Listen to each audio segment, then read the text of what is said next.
well, first, I would love for you to introduce yourself and talk to me just briefly about your company, your movement, and then we can go into like what it is and what you kind of like unraveling that mystery. But please introduce yourself to me.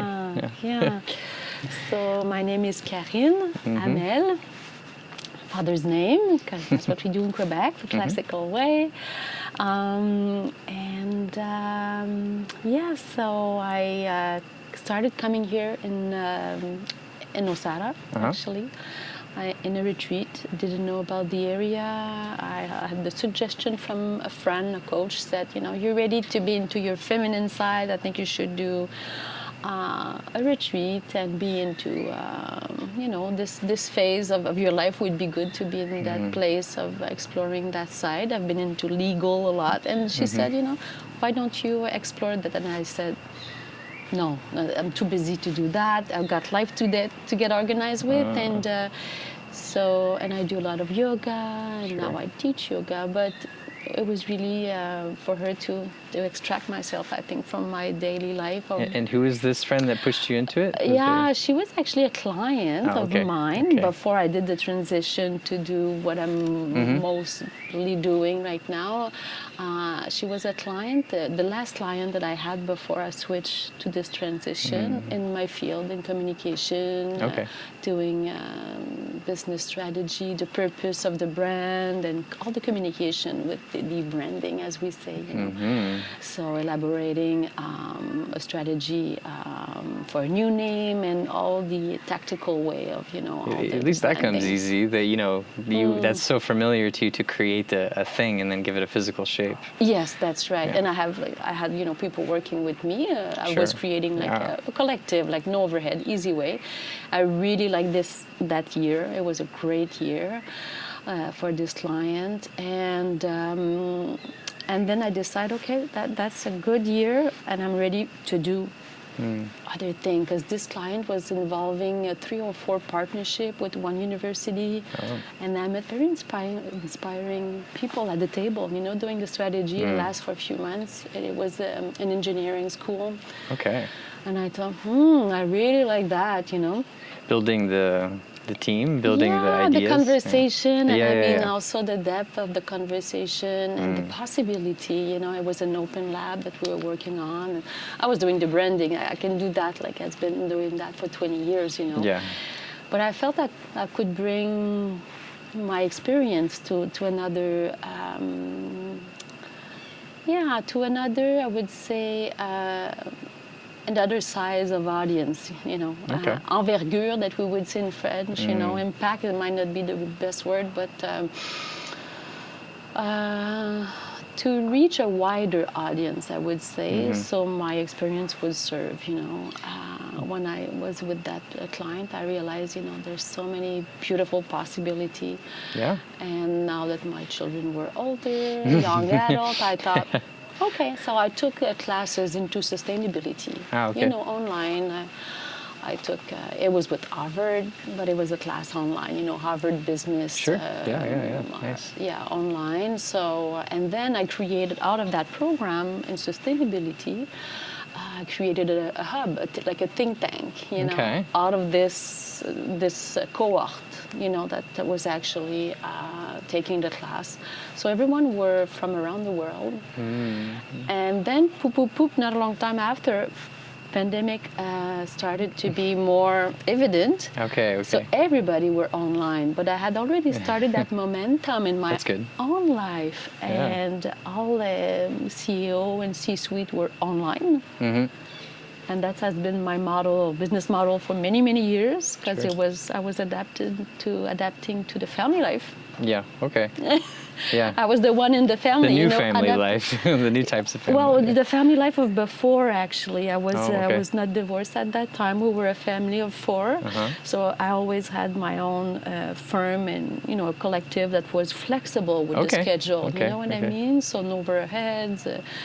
I was a freelancer, gathering myself with people that would good at doing graphic design or Sure, videographer or So you- translator. Yeah, you've always been a little bit of a networker, just yeah. more within your sphere, and now you're expanding your sphere. Because some of the people hoping, that I've interviewed you with it's various different, like a singer, a Yes. builder, Yes. a healer, a breath worker. Yeah. So That's right. it seems like you're tapping into your creativity, and then like when Yes. you meet people that kind of draw you into that space, that's where you want to go with the conversation.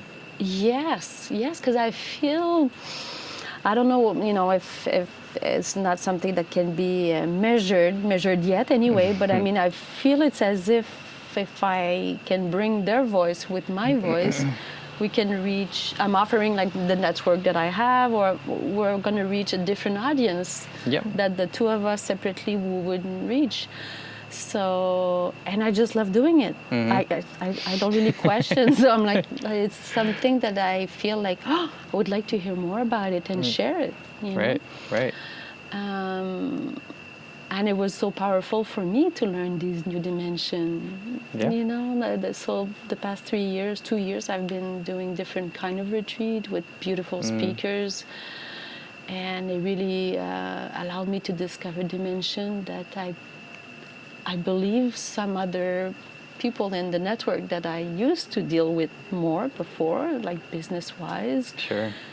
I believe it would be a nice opening, a nice just like introduction to option. Maybe they know about it, but if I can bring something that can allow people to connect, to the bodily, to embodiment, and to different dimension than performance and performance. And, okay. the materiality of things. So, and I've been meditating for 4 years now, a little more than 4 years, and that's before I came here. So I don't know if it would have been the same.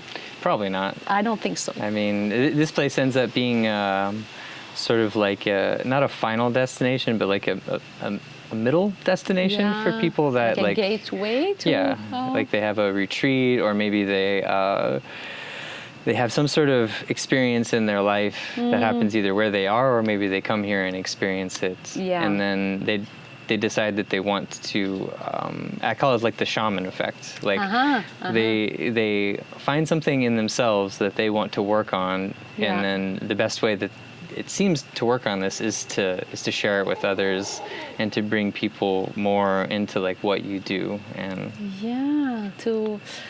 to share it in a way. Although I know there's so many beautiful people experience in that. I've been witnessing in retreat. I was with very well-known people from the beginning, so I was lucky, and very lucky from day one. I was in a retreat where many speakers were offering their lifelong study. Dr. Dan Siegel, Jack Kornfield, David White. And David White, I knew. I was a big fan for a year, but I never had seen him. I was just listening to him. So it was a great way to be introduced to his poetry. And the first retreat I've done was with these people that have been involved in meditation, mindfulness, and personal development for 30 years. So I still feel I'm really fresh and new in this. But I mean, can do like the little colibri, the hummingbird. You do your little part, and I'm called to do it. That's why it's hard to explain. No, and I think like what you said, you're like you're doing it because it makes you feel good in a way, but I think not always, because when you cannot justify what you do. Well, I think that might be like your previous mind talking like, hey, like what are you doing here? What's the payoff in a way, But in my experience, if you do something well and you do it with passion, it almost doesn't matter what it is, as long as you can refine it. And it seems like that's what you're doing. And also with these interviews that we've been doing, it seems like it's it's almost like you're working on yourself a little bit too, seeing like what questions you can ask, how you hold space, just where it goes. And that's why I wanted to interview you too, just to see like, well, hey, maybe I can ask these questions and it can serve as like a and you're already on a path, but just more revealing to the path. It does reveal itself in a way, especially when we exchange about it in a certain way. It's like thinking out loud. Sure. And I'm at ease to share just because also we've been working. I know you've been hearing me for many times, for quite a few times. Although I structured the interview around a certain way of having basic questions so far, like a first step. And for me, it's just the first step of many. But that's what I envision, but we'll see. And as just like a filter for everyone from different walk of life. And I thought, it gave us like a good portrait of that, a profile of that person. Sure. And I guess it is refining, and it is emerging also, and I'm learning to let it emerge. That stuff. I feel because I'm in it. Just me, it's fine.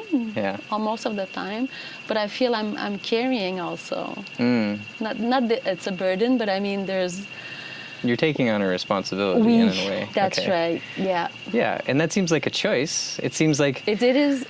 Yeah. But it's not always that obvious, Sure. Is this still good? Is this still?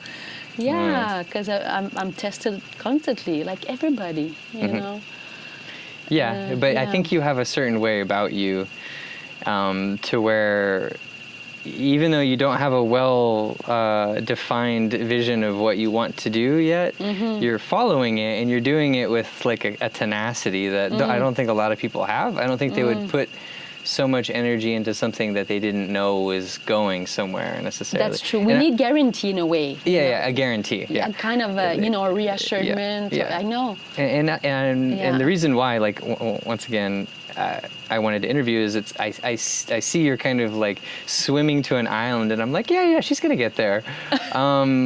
Which island? Well, who knows? There might be many islands in your sight. An archipelago. Yeah, exactly. But I found it interesting because you just had a kind of like a drive in a certain direction, and I just don't meet too many people that have that kind of just a drive towards a feeling rather than like, oh, okay, I know I'm gonna have all my scripts and done and this, and I think some of the conversations that we have, you've been a little off the cuff as well. You're just kind of like letting them speak, and there's a little bit of form to it, you can tell, and you're very structured with the way you like things, which I appreciate. But I think you hit it earlier saying that one of your clients was like, I think now is your time to start like opening up to your feminine, which I think conversation is very feminine. Yes, you have that's true. You have to be able to share space. You have to be able to be compassionate of others, and kind of just be like, okay. So what are your visions right now to what you would like to see in the future? Like, who would you like to talk to? I've got so many people. Yeah. Oh, share the ones that you want to, or maybe not even the people specifically, this morning, I'm like every day. Like the old Rolodex, it's just like the network keep expanding, and I have a hard time to keep not track of it, but to keep it not relevant. I'm looking for the word. To keep it activated, because if it doesn't happen in the moment. Yeah. Do you know what I mean? Like, like this morning, especially in pura vida mode. Sure, yeah. And I mean, there's so many persona here. Yeah. You need a phone and microphones and I need like a two tripod around assistants, them. like two colleagues or whatever. It'd be like an interesting I need way double. to do it, just to go to these places that there's going to be people and be like, hey, do you want to do an improv session? I mean, who knows? But. Most of the time, Orion, I'm like, I would have liked to record that discussion. Yeah, I know. Do you feel like that? Feeling. Oh, all the time, yeah. Mon Dieu, it's more and more.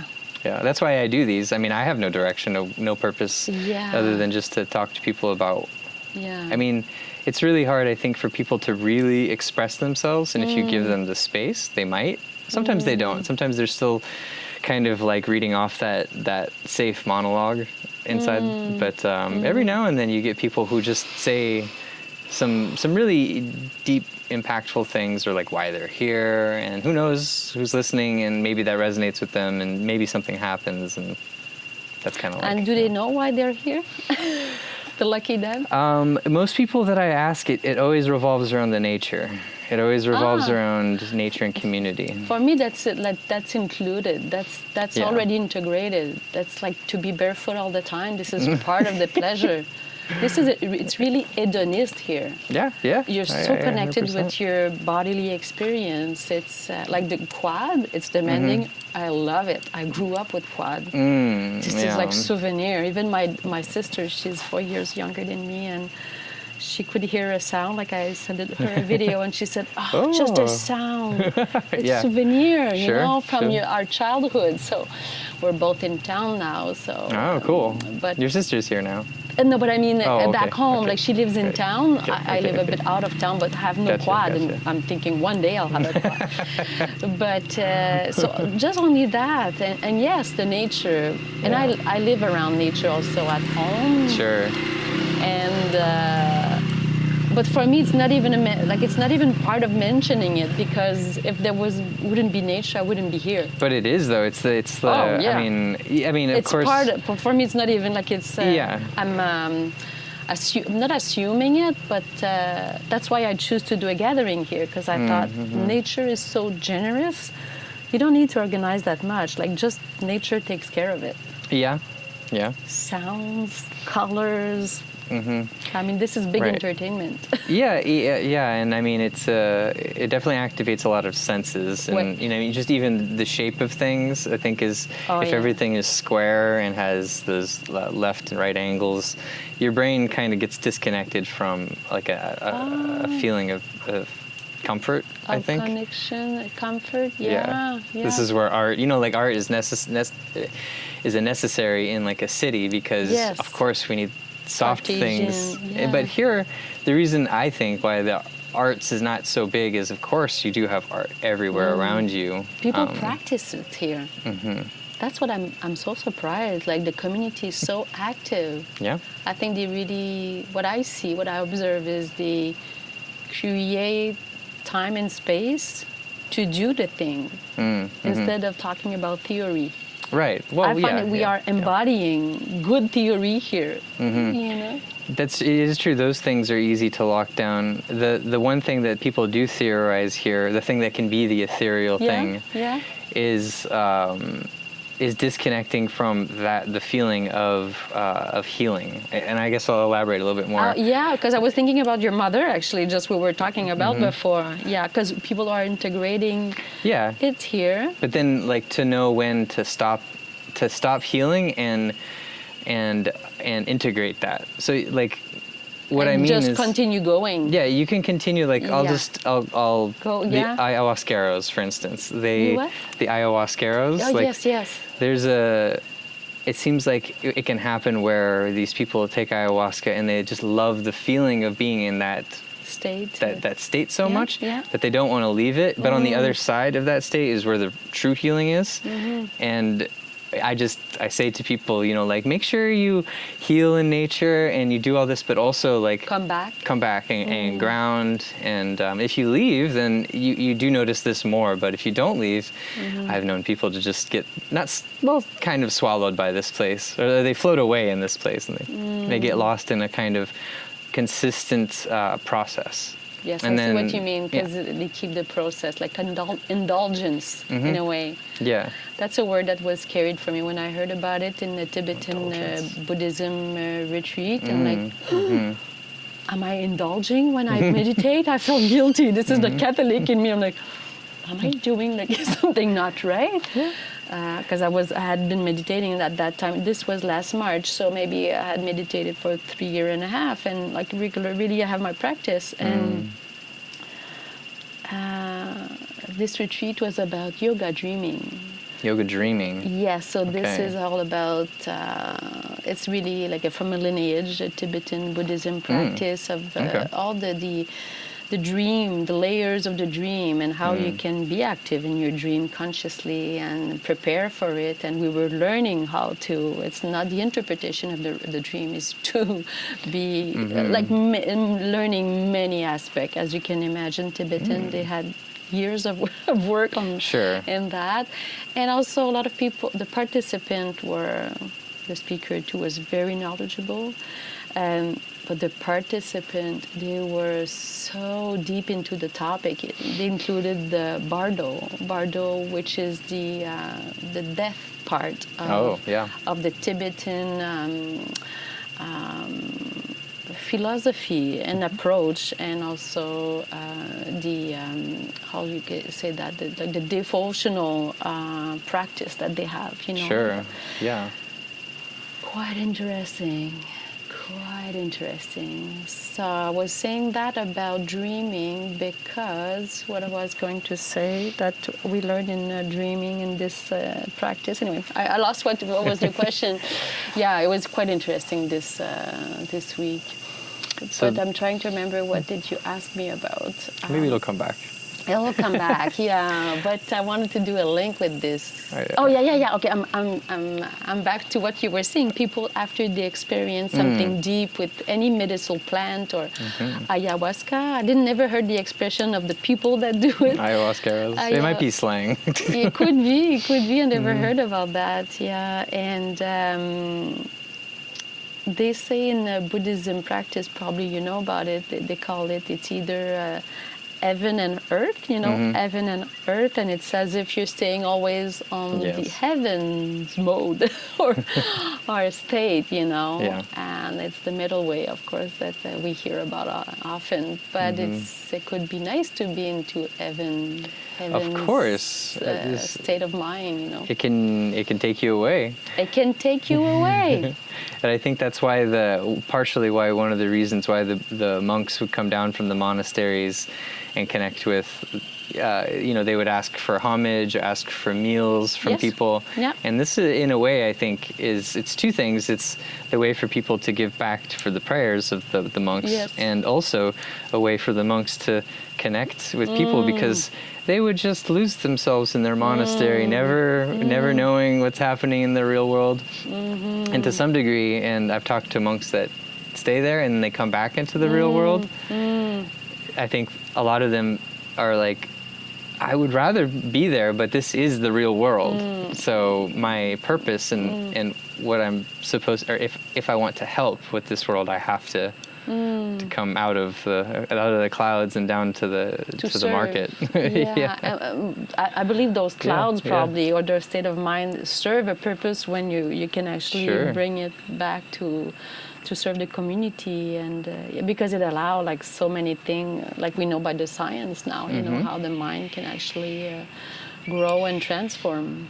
Yeah, and they're just even seeing monks come down in a space, I feel like it creates a certain sort of effect on people, and they just in the presence of people create an effect as well. So yeah, it's but yes, I think that everything is balance, right? So when you're processing things on retreat, or even if you come here for a vacation or anything like that, before you leave, or maybe when you get home, just remember, like, there is this real world that you're going back to.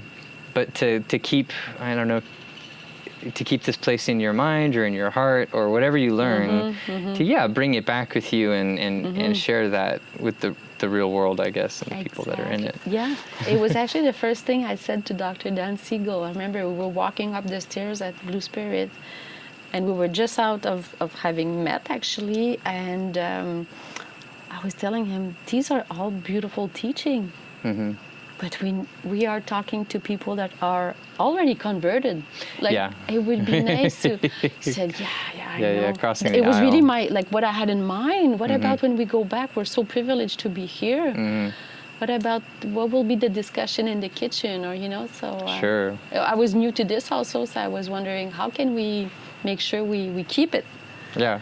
And share it, Yeah, one of the things that I wrote down when you were talking was like, what do you want the impact of what you're doing to be? Like, so when you talk to someone and you share a conversation and they see you wanting to know about them, like, what is the impact of, what do you want the impact of what you're doing to be?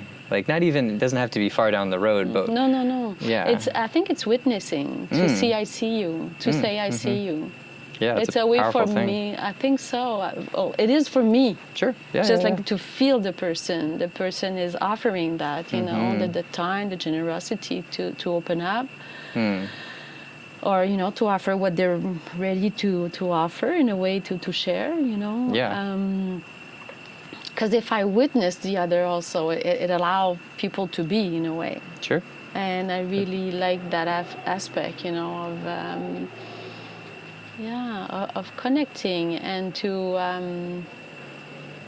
just create conversation that are just as equal as we can, in a way that maybe in life in different path we wouldn't meet. Right. It's as if I'm You're intersecting. weaving Yes. in between the main road, you know. It's like little path of, Yeah. and I like that. I find it's a nice discovery because I'm learning. So it's not selfish. I learned self-compassion, so it's more of like I like it. So I find it's nourishing for me. So if I can offer something in that for the other one. Yeah. It might sound pretentious, but No. it's Let's throw not. those I'm things taking, out the window. yeah, Even I'm selfishness taking the risk. is okay. Yeah. It's this thing that people shame themselves on, and I think Yeah. it's such a beautiful thing to be selfish every once in a while, to say like, I want this, it's mine, I'm going to take it within certain boundaries. Of course, don't hurt people, this and that. That's right. And self-compastion I took for a whole year. Yeah, exactly. I just discovered that. I thought, oh my, like we should learn that. I would love population to learn about that. Well, in North America, from a young age. And we had self-compassion about shame. Like for a whole year, I took 3 months lesson and courses with Dr. Kristen Neff and Chris Germer. Like they have created the center. Okay. After 2 books that I read from Dr. Kristen Neff, she's behind the concept of self-compassion. Like 20 years ago, she wrote that book. And 5 or 6 years ago, she wrote a new book called Fierce Self-Compassion. Okay. And once you develop the self-compassion, I mean, it's always in progress, right? But once you have a contact with that, you can feel when people don't allow that to themselves. Yeah. And it's like it's hurting me. I'm like, don't do that to yourself. Sure, and the awareness around what, like, the ability just to say no, but not in a spiteful way, like feeling what a process might do for you. If it doesn't feel good, being able to say like, I don't really want to do this. Maybe we can communicate and find a way to do it where it doesn't make me feel bad. I mean, because I think people are very much people pleasers in the Western world. And I know. me too. I mean, I did it for many years in relationships and all of the things. It just never does any good, it seems like. So I'm still learning about that, but discovering how we've got all these strategy that we develop, and why and how and when. Like, it's not easy to have these answers, right? No. But to be conscious of it, especially for me, it's really to have also a legacy for my 2 adult children. Yes. In a way, you know, life changes when you have children. Yes, it does. Yeah. It does. It could be family, it could be, you know, extended family also. Like I think the new generation, as Thomas Hubel vocabulary says, in healing collective trauma, but not staying always in the healing, just living with it, Sure. as you were saying. So Thomas Hubel's work is around the healing collective trauma on a global perspective, and in his language is very, his example are very pragmatic and functional. Like he's talking, when we learn new things, we're like a new download, like he's referring like to a computer, let's say. So I think as parent or as, you know, a human being, when we learn something and then we transmit it to the legacy, it's like there's a new download of this new software in a way, and then some people can go on with the old software, you know. They're not to the full potential of what they could do in a way. And it's quite interesting, yeah, his framework of approaching individual. Right. Yeah. I mean, like, just as you're talking about kids, it is interesting.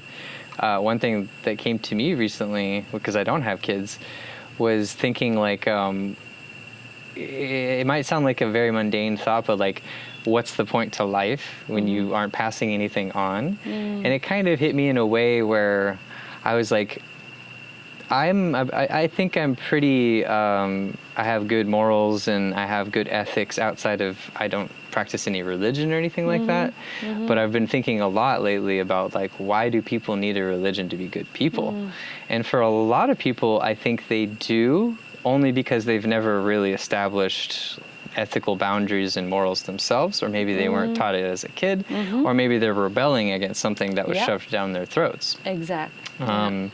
But with the kid thing, I think when you have kids, man or woman, your brain just does something different, and you start thinking about legacy and also this curing of collective wounds, because we're talking about families here and how they might have been injured in some sort of way, emotionally or physically, and then we take that out into the world. We possibly share it. Not knowing, we just do our best each time, right? Yeah. So this is really the ancestral, the ancestral that we are carrying, actually, And this is cultural also, like in so many society, not only our children, but I mean, from different country, we carry this, and then we try to settle into certain crisis. We call it the poly-crisis right now, globally. So sometimes it's within the family, but I mean, globally, it's there's poly-crisis. There's a lot of crazy stuff going on right now. We can say that, to the least. A lot of suffering. Yeah, and I think, I hope, it's one of those moments where I imagine if, too much information and too much awakening at once can create a lot of chaos. And I think we're really seeing that right now. A lot of cultural combinations that haven't happened in this degree for they've never happened. So we have a lot of cross-pollination with cultures worldwide now, and you're seeing a lot of effect from that. Some good, some bad, but mostly just chaos right now. And I think everyone's really trying to understand it and find a way to navigate humanity with each other, because we've never been so close together in a worldly way through like social media, the internets, like even podcasts. Obviously now people are talking on screens, but we don't talk so much in person anymore. So it's a strange time to actually like be able to channel directly with people in person, like what we feel truly about ourselves, and feel comfortable. So, and this is the real world I'm talking about, not Nosara. Nosara, everybody's just Pura Vida here. It's Pura Vida, but it's a microcosm, of a certain real world also. Because I mean, it's an echo chamber. But I mean, there is other echo chamber. If you go into California, there's this little town, and in Manhattan, there's this. I mean, it's just a reproduction of maybe intensify here. So what you were saying about people that are meeting even more now, many channels, and by organizing this gathering in the fall, I felt like I really want to be with people in person. That was really for me. I've been online for so many years and working to my client, like working from home. And I really need to be surrounded, like in person. So I had these two think tanks for 3 years, and I met all these people. We're communicating regularly. It was through professional, but now they're friends all around the world. But I'm feeling like visiting them. Sure, yeah. So I thought, hey, I'm going to do that project and hoping to meet them in person, Yeah, and I think that's an amazing initiative. And I've met a few people who are actually good at this. Yeah. I'm not good at this. No, you mean about organizing? Or? Just it's not even, I feel like well, and you can tell me how much effort really comes with it. Yeah. But I feel like from the outside, it seems to come effortlessly to these people to be able to bring people together. And I'm sure there's effort to it. Yes. But some people just can't do it. And no matter how hard they want to, they're just like, probably it's not a joyous thing for them. But I feel like for you, maybe it's a little bit, it's joyful. It is most of the time. And I mean, I had a long meeting today with someone from actually from Canada. She's from Halifax. So we're starting to talk and to collaborate. So I would be pleased to actually bring different strength to what I'm creating, because to be solo, that's not what I'm looking for. No. So I mean, because it's wave, it's like, it's up. It's not completely down, but I mean, it's not a straight line. So there's part of that organizing that there's sticky part, these obstacles inside of me, and there must be ancestral, or I don't know. It's like, why I cannot jump this part? Like visibility, or, like it. It's hard. I'm being conscious of it, but so how do I do for tomorrow to activate that thing, So we had that call today. So it was quite enlightening in a way that we just found each other through somebody else. And so nice to see how two paths can come together. And there's a nice potential to be co-creating together, and I feel a relief already. Oh, although Sure. because she can take, she's got my question, how can I support you? Yeah. I'm like, that's usually what I ask, or let me see. But, during the night I woke up early and I had like few ideas, and it's hard to formulate. Yeah. Hard to formulate. She was really good today, I have to say. Amazing. And she did a lot of work too on herself, And so there was something that I said, it's hard to say it, and it wasn't that clear, but also I had a challenge to mentioning it. Sometimes but it's like it doesn't sound good to ask for it, or. And she said, she's done stuff that I didn't do yet. So she said, okay, well, if you say that way. And I said, okay. So instead of just postponing, like I don't like to postpone things, I said, hang on to me. My computer was now on the bed because it's heating here in Costa Rica. My computer is always very hot. Oh, yeah. I've been moving in the little studio with ice under my computer. And I said, hang on, I'm going to get my notebook. And I said, I'll see if it's that clear as what I wrote. And I just wrote her the sentence, and she said, okay, yeah, I can do that. I'm like, really? Okay, that's good. Yeah. A relief, Yeah. And that's a hard thing to do, especially given your background. And I think you've been the head of a lot of things. And as a solopreneur, like you are, you're used to wear the hat, even if you don't really enjoy it, or you're like, you have to do it. But to share that will be, that's already a good feeling, Yeah. So, and a journey in its own. Yeah.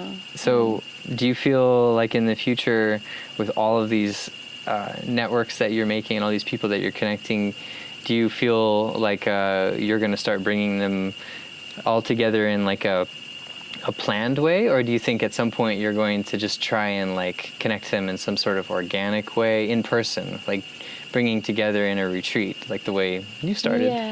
Yes. Well, I'm really hoping the retreat, what I envision is the retreat is one little part, like one event or one opportunity to be in person out of a year-long kind of program or academy. That's always what I had envisioned, because I thought it's temporary that I'm coming here. When I thought about it a year and a half ago, so I thought I'll create something here in person, and all year long, as we see many academy or services, always been providing advices and services. So I thought, I'll do that, but online, like, I'm not reinventing the wheel. No. But I thought this is a part of many other channel that I wish I'm hoping to feed, to feed with what emerged, but I have quite a clear plan in my mind. It's written digitally and also on paper. Sure. What is really for me, the challenge is to be concise and to I'm sticking with the thing, but I keep adding layers. Okay. It's like a beautiful cake. I'm still like finalizing the decoration, you know. So but that's the feedback I get a lot. So I listen to what it is creating around me. Because if you want to collaborate, you need people also to be able to feel that it's accessible, for them to feel safe to embark on this journey. Sure. I feel good about it, but I know it needs to be approved or not approved, but I would say more something that resonates with people enough so they can embark on it, or maybe collaborate. Right, they have to take the step. In a way, like you present it, and they have to take the step. Yes, and I would say if you've got, like you say, as an entrepreneur, we have many ideas. And for people, if it's not as rational as they're used to, it will be hard for them to join in. They need the answer that I don't have. So I'm like, if you're okay with that, that's my reality. Oh, but so it's, I can, I cannot be blamed for it. This is what it is right now, Sure, yeah. So you jump or not, so that's what I mean. It's a way of dancing, is the unsafe safe enough for you? Or, yeah. So what do you see for this year, 2025? Well, 2025 has been wonderful so far. I've been extending, and I almost changed like the purpose of, not the purpose, but I really like to include local people in the gathering. So for a moment I thought, I'm not going to get people from outside flying here.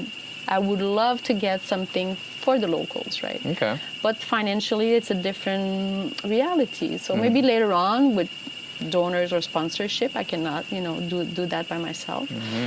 But maybe I'll have some locals, because I'm, living here. I discover a few realities, know. Yeah, there sure are. Yeah. layers of reality. And some like stuff that are very, for me, basic. Let's say, being in a hotel and discovering that most of the employees didn't know how to swim. We're by the ocean. It's a surf hotel. So you find purpose in that, like you find an answer that you want to I give felt, them. I said right away, Interesting. Hey, I can teach you. Like, it's so easy. I said, I can come here a morning or two and, Yeah. Anyway, so... Where does that come from? I don't know, and I don't want to be like the savior. I'm not the savior. I don't want that. Okay. Yeah, I don't like that. So I'm like, why do I do that? But it's as if there's a fairness of sharing what I know in a way. Interesting. I've been teaching swimming. I've been, doing master swimming. My children have been, I've been in a lifeguard. So it's something that you do already know very well. Yeah, and so I'm like... Oh, and you see, okay. So she was saying, for example, this young woman was telling me, I do breath, because I taught yoga at this, to the employee at this hotel, like offer it. Oh, cool. They didn't have any, so I said, for free, I'm going to give a class, all the employees. Nice. They have a beautiful chalet they don't use, so... And then she was saying, I love yoga. I don't really practice, but I do breath work because I'm very nervous when I do surf. I get nervous. So she said, I'm learning with the breath work to relax. And then we speak, and I speak about swimming, and she said, I don't know how to swim. I said, that would help that panic. Yes, but for me, like, it's a compassion, like it's an empathy, but also like it's such an easy. I don't have the solution, but if I can offer a bit of support, I'll be happy to spend an hour or two with that person, to do it. Sure, to swim, I think, is like just one of those things that it's not something I think of. But if I didn't know how to swim and I was surrounded by water or very close to water, and I had a apprehension of not going in this beautiful ocean because I don't swim.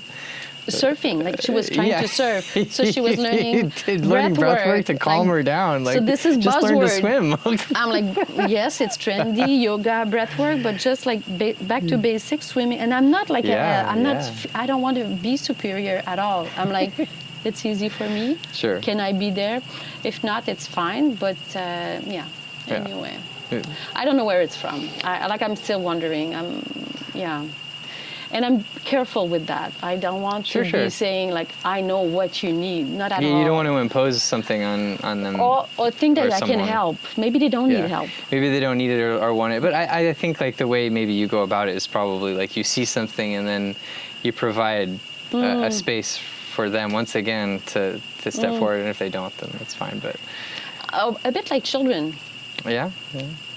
When children, or if it's in the family and you see the children is struggling with something, you're gonna give support, like for that 5 minutes. You don't overthink, and it's just. And maybe that's something also you acquired by being a mother at some point in your life, and that's because most people, they don't, like, they'll see people and they don't know how to do things. They'll just go on with their life, and not to say that that's bad or good or anything like that, but I find it interesting when people see a situation or see like like you said, like, oh, I could teach these people yoga. I see that they would help them, so I'm going to help them. And and it was a sustainable hotel. So for me, a full sustainability hotel would provide some benefit or some things to the employee. Yeah.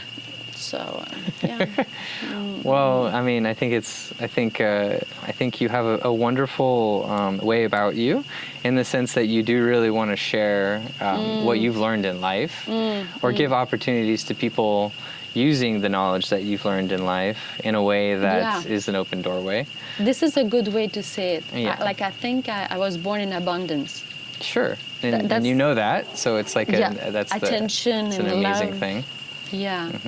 So very privileged for that, Yeah, and I think something going on right now is, like, especially with like a lot of this diversity, equity, and inclusion. Like, this is our world is not balanced. It's not fair, I should say. Like, a lot of us are born into situations that there was no conscious thought, or if there was, I don't remember it, of like, I want to be born into a wealthy family, or I want to be born into a family that's going to struggle, and I have all these problems, and the like karmas we hear a lot. Yeah, we hear these things, but without getting too much into it, and just, like, we're all in this soup of life. If there were more people like you, I'm sure there would be more of a balance to opportunities and knowledge, and you don't see the knowledge that you have as a power structure that you're leveraging. You see it as something that you're using to bring people in. Like, when I say leveraging, that's the only way. Yeah, I think that's the only way. It's like a chain, if you've got a very solid chain or a rope, if you do hiking, if you do climbing, let's say. But if one of the within the rope, if there's one piece, a maillon, like it's... Sure, yeah. If someone is hurting, we are all suffering, or like there's repercussion. Sure, yeah. Globally, I think the meditation is really part of it also. And being in the 50s for women, scientifically, apparently, I feel it. So if it's, I didn't do much research about it, but we're really, we tend to look at society differently. Yeah, I imagine so. Just because we're into different, and it would make sense, because let's say if the average children are now, young adult. And if you also have the opportunity to listen and to hear what's going on inside of you, which is not always possible. No. There's much a lot noise of around. Yeah. Right? And we create it, and I'm the first one also to do that. But if we have, I think it's a luxury to offer ourselves in a way. Sure. Yeah. And if you can, and you have that space to do it, I think that's the next level of, not human evolution, but as you move up awareness or consciousness, you have I'm not going to say even the responsibility because it's a choice, but there is a responsibility that you can have and an award that you can have by imparting your knowledge to those who are willing to listen. And that's like, I think, as you, like, I'm not going to quote Ken Wilber, but... Who? I don't know. Ken Wilber, he's I don't know an him. author and like a psychologist. Oh yeah, okay, And, I have to look into it. Yeah. And he developed a method, and I don't want to quote him once again because I'm not an expert of Ken Wilber, but he developed a method of bringing a lot of different things like religion and science, evolutionary science together to like create a system where you can literally look at it and see different people's awareness and an evolutionary pathway throughout life. Like, I think I've seen that recently. Yeah, he's not a very good, I don't think he ever did a good job of getting his stuff out there, but there are more and more people that are talking about it because of these things that are happening. Like, people are becoming more aware of things and understanding. An awakening, you mean? And awakening, yeah. Okay. And just not understanding why they talk to some people, but they can't relate because you're literally at different conscious levels. Yeah. And you feel it right away if you feel sure. If you walk into a yourself. bar after going to take a yoga class or anything meditational, you'll experience people that are at a bar or choose to be at a bar generally at pretty like low levels of awareness on purpose. Not even a bar. Well, not even a bar, but a bar I think is a perfect place. Yeah, that's true, but this is quite extreme. Like, yeah, you're right. Yeah. And not to paint it as bad or good, No. just if you're at a lower state of consciousness, you're thinking of the I and then possibly the we, but not the like the broader we or even the introspective like. The we, as Dr. Siegel said, for a world that is intra-connected. So there's a me, we. So the we, yes, that's and the we, we. and then it goes even further than that. But to really see. To be able to communicate from a lower space to a higher space is like impossible. And to communicate from a higher space to a lower space is possible, but you have to bring your awareness down. You have to, so like drinking and doing a lot of these things will bring your awareness down. So that I'm speaking from my own, if I'm sitting there overthinking things and I go into a bar and people are just talking about small talk, very, very, it's surface level stuff. I find it very annoying until I get like a wine or a beer in me, and then I'm like, you're in it. Now I can just have the gift of the gab and just shoot the shit with people and not really concern myself of what we're talking about. We're just talking. And it must be a need also if it happened. If people go there, there's a need, there's connection. An escape, a connection, Yeah. there's an escape to thyself That or too. oneself. That too, yeah. If you have a busy life at home or work was killing you, loneliness, or sadness, it's disease, trauma. It's a way to get out of our mind, right? Sure, And, sure. Yeah, it's like a protective mechanism in a way. Yeah. So I don't know why I brought up Ken Wilber and levels of consciousness. Level of consciousness, you were talking about the society. If people have more consciousness, it would be sharing their knowledge. And, and I see that I was kind of like hitting on where you're operating from, and it seems like you're moving up the levels of consciousness because you see a lot around you and you see all these things, the sickness, and you see people that are unaware and like it or not, I think you've taken on a responsibility to some degree to try and get people to think a little bit more, to feel a little bit more. To think or to feel heard. Yeah. Maybe. No. Yeah. Of course. Yeah. But to think like I'm hoping not to be in judgment, but we always have bias. But it's a struggle not to be too empathic, also, or to have the syndrome of solving everything. Yeah. but because it could be done, like I'm not even in my country, I'm not even in my language, you know, I'm like, what am I doing here? Like, start at your place. But it's just, it happened like that. Yeah, I feel like, you know, I feel not, it doesn't feel always perfectly ethical, but I mean, you do what's, when it's happening and it's what's possible. There's, it's quite open here, you know. And I think you're tapping into the nature of the place also. It's very much easier to talk to someone about these things here. Yes. Put them back in their city, and the mind gets distracted, everything gets cloudy, and it's more difficult to hold on to something too, like an idea. Yeah, well, I face that when I'm back. Now less, because I've been coming here about many times. I won't say any number here, but quite many times. And at the beginning, it's quite an open, like I realized that I had an open heart. And that is something to deal with. Whew. For sure. And and so it's I guess it got not dissipated, but it got integrated into a different maybe layer where it's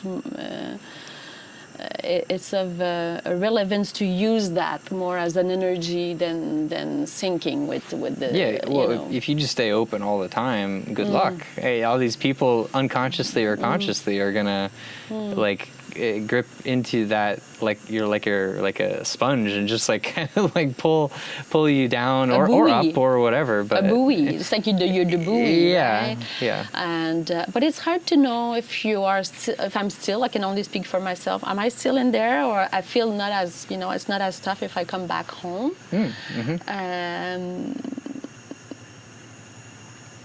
But I can see the reaction in people wondering if I'm nice because I have an agenda. Oh, yeah. You know, that type of thing? So, facing that. They're like, to keep the credibility, it's like, that cannot be. There must be something. She must want something. Well, because I mean, I think after COVID, what happened, fortunately and unfortunately, is people lost a lot of their in-person jobs. They were forced to really think about their purpose in life, and I think a lot of them became like this shamanistic sort of tendency, and then mixed in that bag, there is a lot of people who just want to make money off of people's vulnerabilities, which, coming off of COVID, I think a lot of people had vulnerabilities that were just wide in the open. And you come to a place like this, very easy to take advantage of someone who's just open, and one person comes to them and be like, I'm a shaman, I'm a breath worker, I can help you. That sounds really nice, just right away. But not always is a person so genuine. Yeah, but what I mean is also the open heart with the regular society. Okay. Not the shaman part, more like just the daily stuff. Like give me an example. A worker across the street, or just like an executive passing by, and you're just being human with that person, and it's like. Yeah, because most people are closed off, or they have. That's what I mean. Armor, like the shaman, you know. It makes me laugh, but I mean, not laugh in a way that I know what you mean, and I'm still learning to not evaluate, but to understand, you know, those layers. And even shaman or like mystical, all these terms recently, they didn't resonate as they are right now. I was a bit scared of these words. It was like, what is this, you know? That's a good thing, though, that you can be put off by things that seem in that world. And I think they need a little bit of deciphering, usually, to know who the real gurus are. Deciphering? What does it mean, deciphering? To understand something, to like detective, to see the evidence of the thing. I've been in science also, and critical mind always, even of myself. Thinking. Yeah, of course. I think it's very useful. You have to have it. Even in the spiritual world, it's not all. That's more what I was meaning to say. Is like even in the spiritual world, and I think more people are understanding this now. Is there's a lot of charlatans. There's a lot of snakes. Like in marketing, like in digital marketing. Everywhere. Oh my God. Everywhere, but like we haven't. It's hard to just have the tools to know who is a charlatan. We don't. If you're not tuned in. Right. Of course. Right. That's it. So it's very difficult. to sort those things out. You're right. And what you were saying, to not be not to always have your empathic radar on, so that you're picking up on everyone's things, because everyone's going to have things all the time, everywhere. Unbelievable. So it happened like recently to me, and I almost got cut like the whole day. It was 2 days ago, and I was like, oh, okay, I'm facing, yeah. Yeah. People trying to use, or Yeah. It's not because you're nice that they can manipulate you, manipulate you, or accuse you. And I'm like, oh wow, okay. And it can happen very unconsciously as well. So most people aren't conscious when they're doing this sort of manipulation, this Machiavellian tendency. They're just, I think, like a lot of times, depending on where they come from, either their business background or their family or something, this is a reaction. Right. Yes, you're right. No, you're right. No, this is conditioning. I was I had in mind an example of a more societal aspect that I was part of, and instead of reading about it or like hearing about it, like let's say it's like un piège in English. In French, we would say un piège, or like a trick in between 2 or 3 persons that they create a certain process. If you buy something, and the other one do the follow-up, and if the person didn't pay, and I'm getting a text, and and the person say you didn't pay her, and I'm like, and I'm super conscientious, I'm encouraging people. So it lasted the whole day. It took a lot of time and energy, and I'm like, I did that to encourage, and then I ended up asking to this man, how did that person got my phone number? How did this even happen? I never got an answer, and I'm like, oh no. So he's controlling her. Yeah. I was like, oh no. And it hurt me, because I thought, wow, I can get caught also in these things that are very simple. It seems to be, it's just at the end of the hotel, everybody's nice, there's only one person. But I thought behind, like the backstage, there's layers of domination, and it's just I was caught in that. Yeah. And he had my phone number. I'm like, this is not right. This is not right. Anyway, I didn't. Yeah, I'm still processing it. And it's a small neighborhood, and I thought, am I in danger?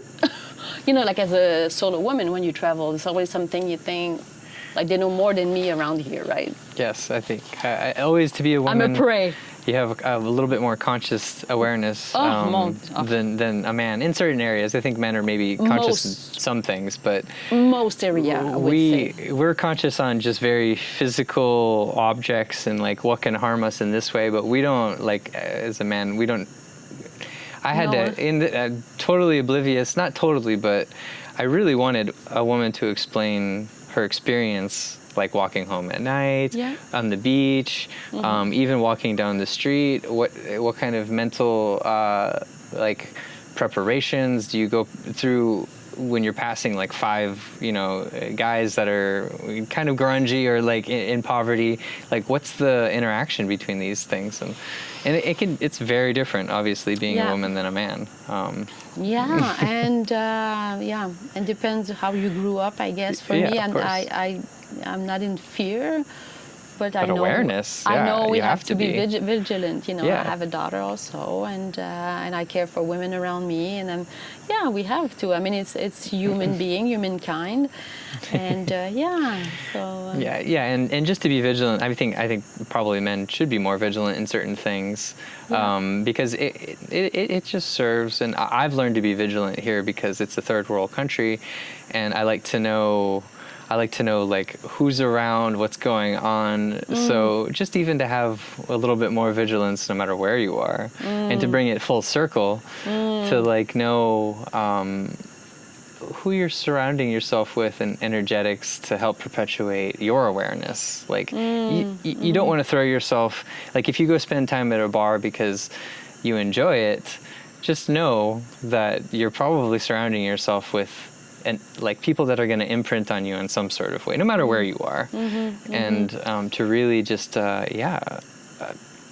know, just not even to avoid it, but just to know where you are and what you're surrounded by, so that you can choose what you want or not Yes, want. yes, yes. It's good reality check actually to be surrounded with different Yeah. mindset. Yeah. It's And- like, oh yeah. yeah, it's still happening, that type of thing. Oh yeah, okay, you know. Yeah, so I find sometimes I'm into my own echo chamber, as I know we all are in a certain way, but let's say my daughter and I, we speak a lot of language, similar, similar thinking, and we both say to each other, like, we listen to the same podcast, we listen. Oh yeah. So I mean, They're yeah. very similar to each other. Oh yeah, like she feeds me so many things, and that's wonderful. Oh. Yeah, we need the new generation also. It's Yeah. yeah, I need that. And I'm still, sometimes they laugh at me, both of my children. I'm like, you know what?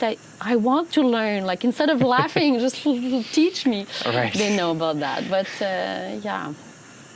I think life is a learning process, really. It is. And it's nice. It's really nice, yeah. And it seems like that's what you're on right now. I mean, you mentioned a few times like that your kids are now kind of like taking their step into, Yes. they're becoming full adults. Yes. And this allows you to almost become a child again in a sort of way. Teenager, I would say. Okay, It's yeah. like teenager, really. Yeah. Like I'm on a quad, and yeah. Yeah, Love it. and you're learning, and I think like to hit on that, just like the way you're operating is like curious. That's why I said child, because Yeah, but I see what you teenagers mean. are curious too. The of course. freedom that goes with it, right? It's a stage of life, and Sure. yeah, I'm trying to avoid getting more responsibility. People are asking me, "Are you going to do this and Well, it's this?" going to I'm be like, tricky doing what you're doing because you're going to gravitate a lot of people to you. yes, but I mean, like to get heavier in life, get material, Oh, or get right. Yeah, this yeah, and yeah. get. I'm trying to do the opposite. It's probably going to be the latter, the less of Less things, of, but more I'm- sustenance of things are like that are in your life. Yes. If that makes sense. Sustenance. Say Sustenance, that like again. sustenance, meaning Oui. like I mean, it's probably close in French, but things that fill you. Oui, c'est ça. Yeah, but yeah. aren't so like tangible. Like when you eat, you're sustaining yourself. Oui, ça, you ça know. nous soutient. Yeah. Yeah. But I find that my speed sometimes is fast. It seemed to be faster than around me, Sure. not on purpose. No. So I'm really trying to But you have that. stay straight. You have that ability to look ahead and bring the things that are ahead into the present. Most people don't do that. Most Yeah. people don't see a big picture at all. They're just reactive to like their little circle, what they're doing today. They might have a schedule, but they stay in the here and the now. And I mean, like without getting too much further into a different conversation, the different types of people that all exist in this world. There are people who are great manifestors. There are Yeah. people who are great visionaries. There are people who are great poets and that don't even operate like I think in like the physical realm. They're just stuck to a body, and the inventors, the people who are pushing the limit on things, the daredevils. So thank God we're not all like Yeah. too similar, or else this would be a really boring life. Yeah. And nothing would happen. Because we need each other. Yeah. It says, the sum of all parts are like the whole is so much bigger and more influential altogether. The power. Definitely. Yeah. And I think that has to be something that we're constantly reminding ourselves, especially in this day and age where we can pick up an object and say like, tell me the answer to this thing, and it will give you Yes. the answer, instead of like, oh, I need to learn about this. I'm going to call my friend Steve up and ask him, and then we're going to have this sort of situation. That's going away. So we really have to practice. I think it's gone already a bit. Yeah, it might be. I think it was gone for a while, and I think there's a reopening, and there's few places now and a few cafes that are trendy in Europe where you leave your phone at the door, and you have 3 hours without your phone. So to play games, let's say. So it's like reverse in a way. Yeah, I hope that these things become more common because it is so rare. And this comes. I'm a very technological person. I spend a ton of time on a computer. Me too. But I really love to have, not with like large groups, but I really love to have conversations with people where, obviously, where they can have an open conversation about something Something my German friend told me, interestingly enough, in North America, people have the tendency to be like, how's it going, as just a form of greeting. Yes. But they don't actually want to know how you're doing. And in Germany, he was saying, yeah, no, if someone asks you how you're doing, they're actually asking you how you're doing. And they would never say, how are you doing? They would say, hello, okay, goodbye. Because they're very literal with that. And I thought that was kind of funny. Cause they're conscious of what they are asking and coherent with what they're saying. Yeah. And he was sharing with me that someone asked him that recently, and he responded. He was like, oh, one of my friends actually just died, and I'm really sad. And the person just kind of skimmed over that and just started talking about their own experience. And it was like, wow, that must have felt kind of like bad. Like, how could you continue that conversation? It got stopped, and the other person it was probably too much for that person to take. Or they just didn't even hear it. Yeah, couldn't deal with it. Like, it just escaped the situation. Or maybe they didn't have an answer, or they didn't want to have to go to that caught, place. Yeah, like it's out of it's something balance. sad, It's like, how do I deal with that? Yes, I know. We're all learning. It's that's why I call the gathering the global renaissance. Yes. The global renaissance exchange, because it's a renaissance, as you said, like in this day and what did you say, day and time, or day of what did you say the expression, in this moment in time? Oh yeah. It's a new era. We hear that a lot. Yeah. And I'm not reinventing anything. Renaissance has been, Yeah. created, and it's a renew, and there's a lot of awakening on different dimension, different level, technologically also. Sure. So we need technologically, spiritually, any other. All these realms, and more materially also, and also the bodily experience. I mean, we're now going through 100 years and more. So that's an experience in itself. Yeah. So we cannot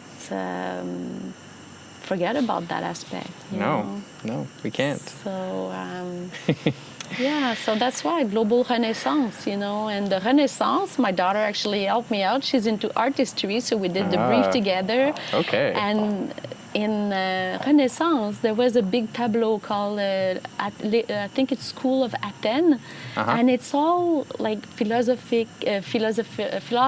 academician. Sure.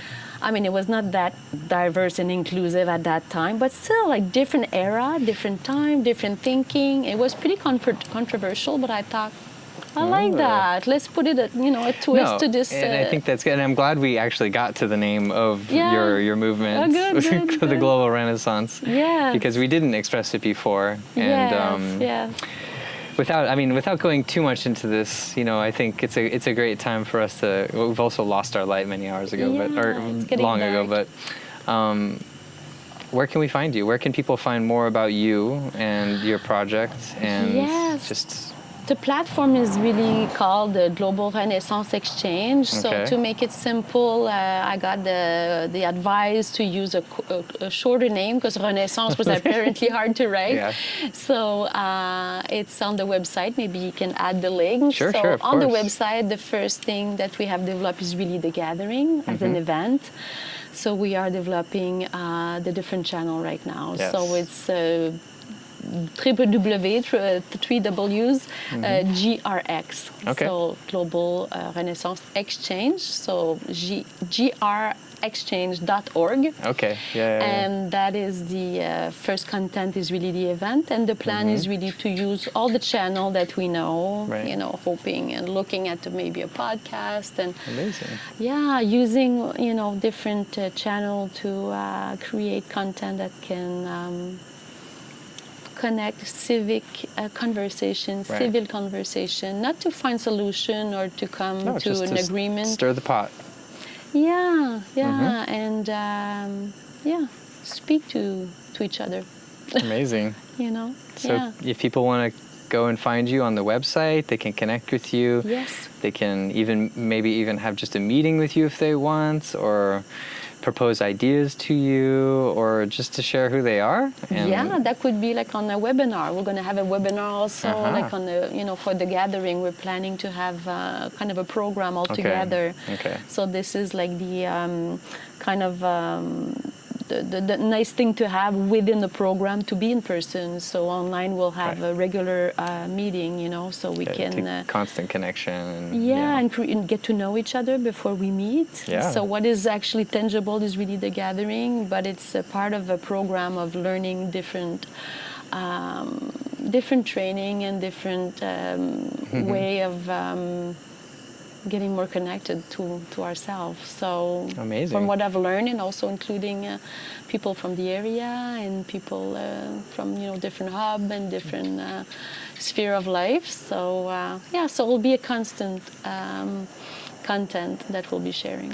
Amazing. Well, it was amazing to finally be on this side and instead of behind the camera, and to ask you a few questions and get some wonderful answers. And I'm glad I could help in any way to share this wonderful movement, the global renaissance that you are a part of and creating. Yeah, and, as we speak. Yeah. I'm sure we will look back at this at some point and say like, look at that, and now look at where you are or how you feel now. That would be fun. Actually, we'll have a good we'll have another interview, maybe, I don't know, a month from now or whenever it comes to be. And yeah, for sure, would love that.